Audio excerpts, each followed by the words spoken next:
Alors, les déclarations des revenus des personnes physiques, c'est pas nouveau. Parce que avant 2002, 2003, tout le monde déclarait et puis ça se passait très bien. Donc, on est revenu à la case départ.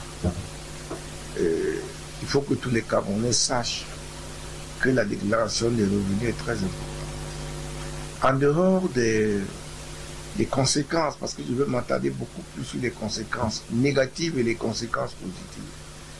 Les conséquences d'abord négatives de cette affaire, c'est que vous n'aurez plus accès aux services publics, vous ne pouvez plus ouvrir un compte en banque, vous ne pouvez plus faire une transaction avec les consulats, vous ne pouvez plus voyager, bref, vous ne pouvez rien faire lorsque vous n'avez pas déclaré vos revenus. Il faut que les gens le sachent. Parce que le document important qui permet à un Camerounais d'être Camerounais, ça va être désormais l'attestation de conformité fiscale. Lorsque vous avez ce document, c'est un passe-droit. Ça vous fait du bien de l'avoir. Et quand vous ne l'avez pas, c'est tant pis pour vous. Vous avez ensemble de tous ces inconvénients et bien d'autres. En revanche, l'avantage de déclarer ses revenus, c'est quoi? C'est que beaucoup de Camerounais ont parlé de l'article 66. Déclarez vos biens. Mais voilà l'article 66 qu'on applique. Ben oui. Sauf que les personnalités, eux, ils déclarent à la direction générale des impôts où il y a une cellule spéciale pour elles. Voilà la différence avec nous autres qui déclarons directement en ligne. De deux, vous voyez d'abord que le premier avantage, c'est qu'on va connaître les revenus des uns et des autres. Que tout le monde décrit depuis 1996. Le deuxième avantage, c'est que nous tous, nous avons des biens. Vous pouvez acheter un terrain quelque part, construire une maison, votre femme n'est même pas au courant. Vos enfants ne savent même pas où ça se trouve. Demain, vous mourrez. Ils ne sont au courant de rien parce que vous êtes mort peut-être par accident. Comment on fait? Vous avez perdu, ça c'est une perte sèche pour la famille. Qu'est-ce qui va faire en sorte qu'on retrouve les biens de vos parents? C'est la déclaration des revenus des personnes physiques. Parce que là-dedans, on aura mentionné et les titres fonciers et les maisons où ça se trouve, leur valeur, ainsi de suite. Et c'est là le danger de faire une déclaration non conforme, c'est-à-dire une déclaration biaisée. Parce que vous, en faisant une déclaration biaisée, vous vous faites harakiri.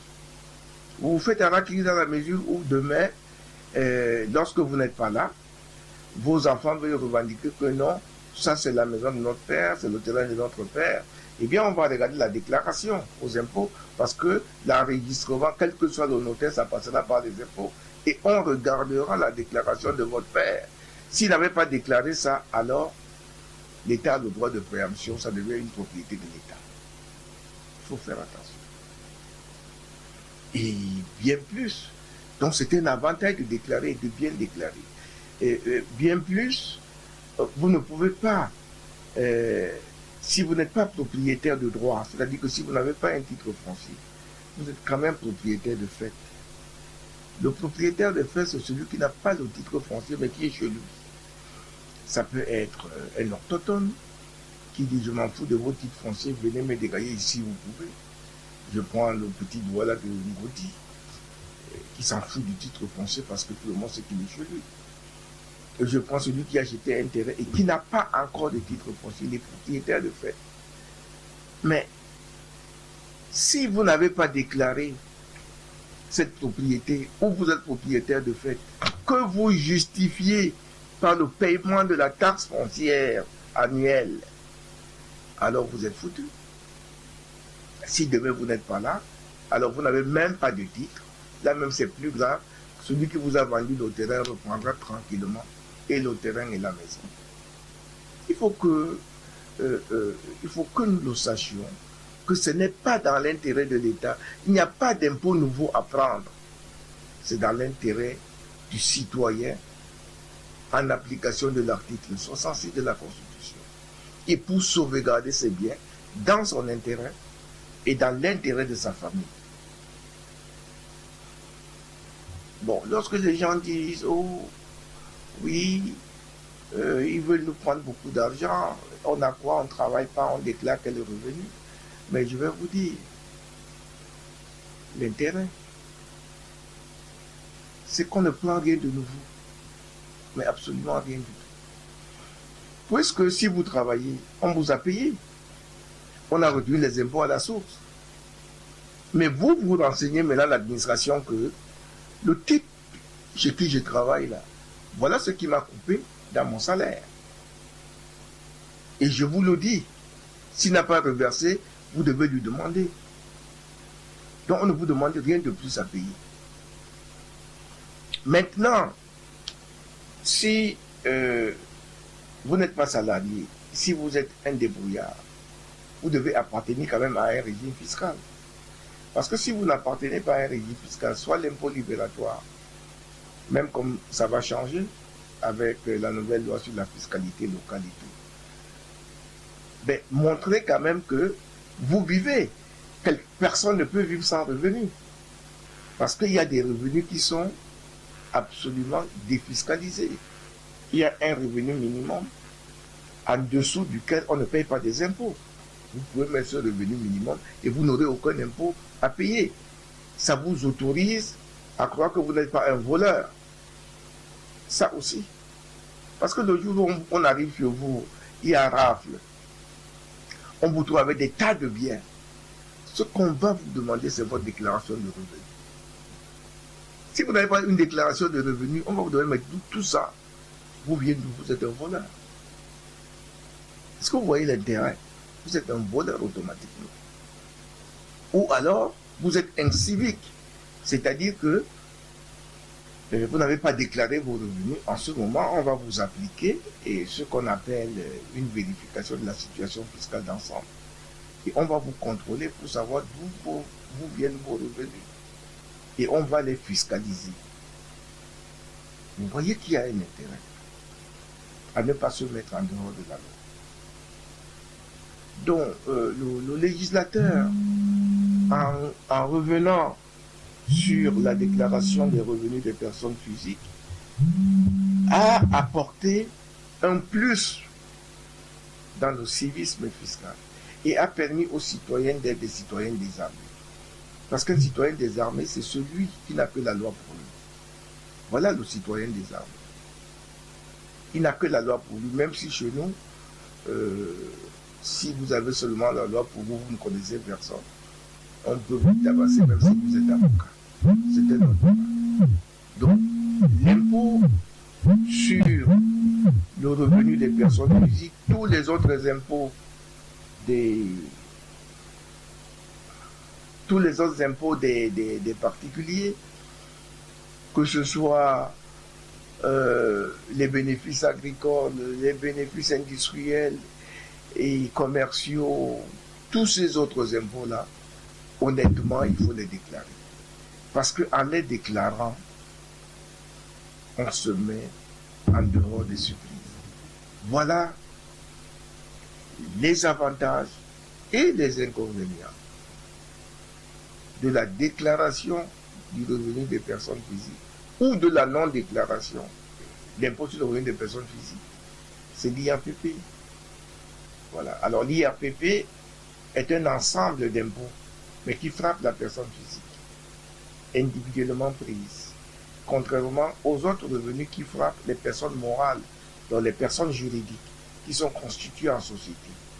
Donc l'IRPP, c'est d'abord les traitements salaires et rentes viagères, c'est les bénéfices industriels et commerciaux, comme les petits commerçants du marché central et Mbopi, les bénéfices non commerciaux, comme nous, les professions libérales, les bénéfices agricoles pour ceux qui font de l'agriculture, les bénéfices artisanaux pour ceux qui font dans l'artisanat, les revenus de capitaux mobiliers pour ceux qui ont des comptes en banque et qui perçoivent des intérêts. Il faut déclarer ça. Parce que si vous n'avez pas déclaré, on trouve un compte en banque où vous avez 50 millions. Vous n'avez pas déclaré, l'État fait même basse dessus. Parce que vous reconnaissez vous-même que ce n'est pas pour vous. Et vous allez dire si cet argent dans votre compte est un prêt. Non. Vous voyez le danger. Et les avantages de ce sortie d'affaires également. Donc c'est tout cet ensemble-là. Il y a la TSR, c'est-à-dire que la taxe qu'on paie sur les revenus distribués aux étrangers qui viennent au Cameroun faire un job et ils travaillent. Donc le revenu mondial aujourd'hui doit être déclaré. Vous allez me demander, est-ce que celui qui est en euro camerounais doit déclarer? Oui, il doit déclarer. Il doit déclarer ses revenus là-bas, il n'a aucun impôt à payer. Parce qu'il y a un principe de non-double imposition. Et deuxièmement, si ici, il a une maison, comme la plupart d'entre eux ont des maisons ici en location et tout, eh bien, il doit déclarer ça dans l'office camerounais. Et par rapport à la source du revenu, il payera la taxe foncière ici et il payera les impôts sur le revenu foncier ici au Cameroun. C'est aussi simple que ça. L'État travaille pour nous en nous donnant la tranquillité, en nous donnant la possibilité de monter, de descendre, c'est-à-dire la sécurité. Mais eh bien, donnons-lui les moyens de lui permettre d'assurer cette mission. Si on ne lui donne pas les moyens, on a beau se plaindre, mais l'État ne pourra rien. Vous comprenez? Nous assurons à l'État la rentabilité. Et demandons maintenant à l'État de nous assurer la redevabilité. Parce que l'impôt a un retour. L'impôt a une contrepartie directe ou indirecte. Les définitions traditionnelles, moyenâgeuses ou médiévales, qui disaient que l'impôt appartient au roi et le roi en décide, c'est fini ça. Aujourd'hui, les gens vous paient des impôts. Ils reçoivent de mauvaises routes. Ben écoutez, quelqu'un se casse une jante. Ben, s'il allait payer les impôts, il va d'abord acheter une nouvelle jante. Parce que vous n'avez pas assuré la redevabilité. Donc nous, les citoyens, nous devons payer nos impôts. Nous assurer que ces impôts que nous avons payés, pour ceux qui ont été retenus à la source, ont été effectivement reversés dans les caisses de l'État, l'intérêt de la déclaration. Et deuxièmement, si ces impôts n'ont pas été retenus à la source, nous les payons pour protéger nos biens, pour nous-mêmes de notre vivant et pour nos enfants après nous. C'est tout.